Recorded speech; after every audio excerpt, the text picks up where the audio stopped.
In this video, I will guide you on how to add a home address on Google Maps. First, launch open Google Maps on your device. Make sure to log into your account.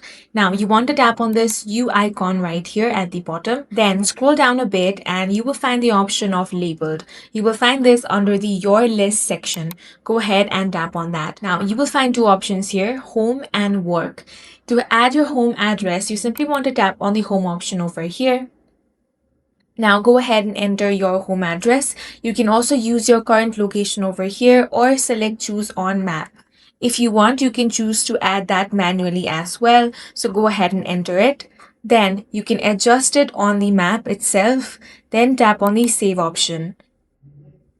Now, as you can see, this is going to be your home address. Go ahead and tap on done. And now the home address has been successfully added to Google Maps. That's all for this video. If you found it useful, make sure to hit the like button and subscribe for more videos like this.